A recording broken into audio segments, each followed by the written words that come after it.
유튜브 시청자 여러분들 반갑습니다. 인중입니다. 오늘은 스타가 된 사람들이나 스타가 되려는 사람들에 대한 이야기가 아니라 스타를 만들어내는 사람들에 대한 이야기를 해보려고 해요. 바로 트레이너들에 대한 이야기인데요. 그렇습니다. 제 얘기하겠다는 소리입니다. 뭐 어디 가서 아이돌 키웁니다, 예술가들 선생님 합니다 이렇게 얘기를 하면 멋지게 볼 수도 있겠는데 그냥 시간제 강사입니다. 별반 다를 게 없어요. 이쪽 바닥이 좀 많이 열악합니다. 보컬 강사는 보컬을 가르칠 때 남의 노래를, 유명한 노래를 들고 와서 애들한테 불러보게 하고 발성을 가르치게 되죠. 하지만 춤 같은 경우는 늘 안무를 안무가들이 만들어야 됩니다. 원래 있는 안무 유튜브 같은 데서 보고 따는 거는 연습생들도 다 할 수 있어요. 그렇다면 안무가가 필요가 없겠죠. 댄스 트레이너들은 다른 트레이너들에 비해서 수업을 준비하는 시간이 좀 많이 깁니다. 그런데 정말 슬픈 건요, 안무에는 저작권이 없어요. 작곡가가 아이돌을 키우기 위해서 노래를 하나 주잖아요. 그 노래가 대박이 나면은 저작권료도 어마어마하게 들어옵니다. 그리고 저작권료는 꾸준히 계속 받아낼 수 있는 돈이죠. 작곡가들 중에 몇몇 히트 제조기들은 자기가 받은 저작권료로 회사를 차리고 자기가 만든 노래로 아이돌을 찍어내서 운영을 하시는 분들도 있어요. 저작권의 힘이 굉장히 강하게 작용을 하는 거죠. 하지만 댄스 업계에서는 내가 만든 안무가 빅히트를 쳤어요. 노래보다 오히려 막 춤이 더 유명해요. TT나 막 이런 거 정말 모르는 사람이 한 명도 없더라도 돈 10원을 못 받는다는 소리입니다.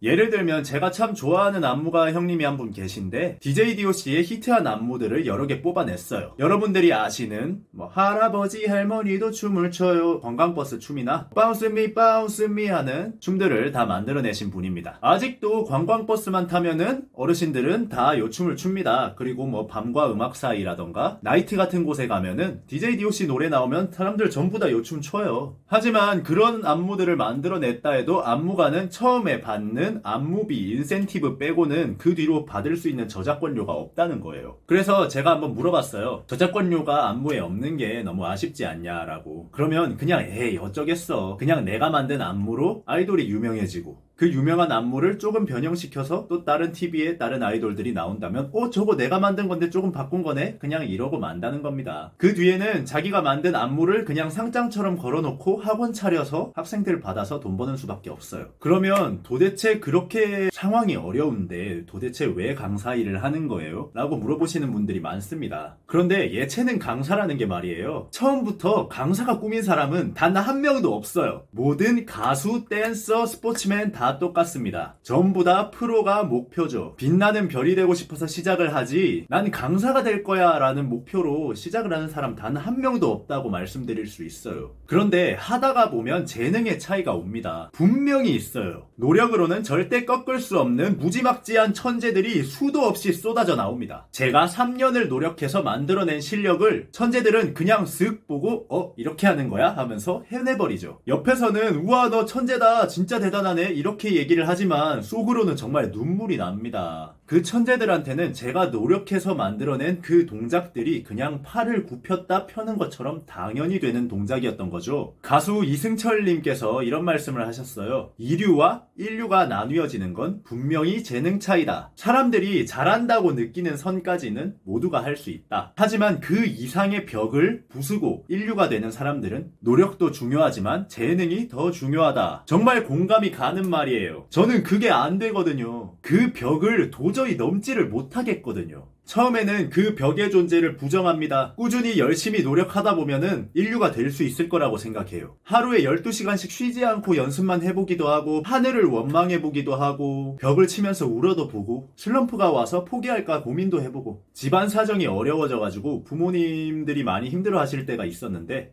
엄마랑 같이 오디션 프로그램을 보다가 거기 나오는 사람들이 집이 엄청 가난한데 오디션 프로그램에서 성공해서 막 어머니 가게 내드리고 집 사드리고 하는 게 나오는 거예요. 엄마 앞에서 나는 재능이 없어서 저렇게 못해준다고 미안하다고 펑펑 운 적도 있습니다. 그러다가 문득 깨닫는 거죠. 아, 나는 스타가 못 되는구나. 될 수 없구나. 지금도 재능의 차이가 이렇게 많이 보이는데 프로가 되고 나서도 프로들은 거기서도 재능의 차이 때문에 절망하는 사람이 넘치지 않나. 살아남는 자가 강한 거라고 얘기를 하는데 애초에 약한 놈은 살아남을 수가 없으니까 살아남은 놈이 강한 거구나. 그리고 나서 한참을 고민했어요. 내 재능은 무엇인가? 신은 사람한테 누구도 가지지 못하는 재능 하나는 주고 세상에 내보낸다고 하는데 그 재능이 무엇인가 고민을 하다 보니까 반대로 생각하면 되는 거였어요. 아, 나는 저 천재들이 팔을 굽혔다 펴는 것처럼 쉽게 해낸 해내는 걸 몇 년에 걸쳐서 어렵게 해낸 재능이 있는 거였어요. 태어날 때부터 걸을 수 있는 사람한테 도대체 어떻게 걸어요? 하고 물어보면은 왜 이게 안 돼? 그냥 되는 거지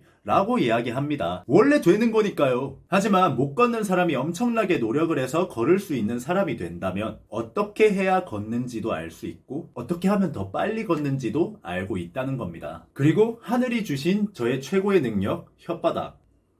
똑같은 내용을 조금 더 재미있게 남들이 집중하게 이야기를 할 수 있는 재능을 가졌더라고요. 저는 예술을 하는 게 너무너무 좋은데 또 먹고는 살아야겠고 하늘이 주신 재능을 활용해서 할 수 있는 건 스타가 아니라 강사였던 겁니다. 지금은 그 재능을 활용해서 유튜브도 하고 시청자 여러분들이랑 대화도 많이 하고 너무 좋아요. 사실 예체능 쪽의 실력은 꾸준히 노력한다고 천천히 이런 식으로 올라가는 게 아니에요. 꾸준히 노력을 하다 보면 어느 날 번개를 맞는 것처럼 팡 하고 깨달음이 오는데 그 순간에 계단식으로 이렇게 실력이 올라갑니다. 그 깨달음을 얻는 데는 많은 노력과 시간이 들죠. 그리고 강사의 능력에 따라 그 깨달음이 오는 시간이 현저하게 줄어든다는 걸 이제는 알 수 있습니다. 그래서 이제는 강사를 하는 게 너무 좋습니다. 스타가 되고 싶은 마음도 없어요. 그저 제가 겪었던 그 답답함을 아무리 해도 실력이 늘지 않아서 벽만 쳐대던 그 고통을 부모님이 연습 잘 돼가니? 하고 물었을 때 답답해 미칠 것 같은데 웃으면서 걱정 마세요 나 학원에서 대장이야 이렇게 얘기하던 그 비참함을 저의 제자들은 최대한 느끼지 않으면서 빨리빨리 실력을 늘 수 있게 만들어주고 싶어요. 제자들한테 언제나 입버릇처럼 이야기를 합니다. 나 같은 사자한테 배우지 말고 얼른 뽑아먹을 거 다 뽑아먹고 나보다 잘하게 되면 더 좋은 선생님 소개시켜 줄 테니까 그때까지 열심히 하자라고 말이죠. 실제로 이제는 너무 잘해져 버려서 선생님과 제자가 아니라 형동생이 된 친구들도 많습니다. 너무 기분이 좋죠. 참 뿌듯하고요.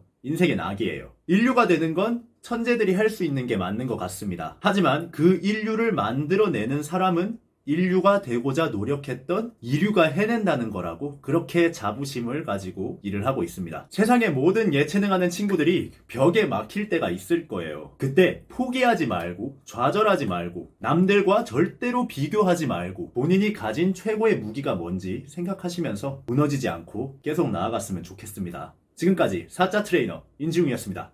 감사합니다.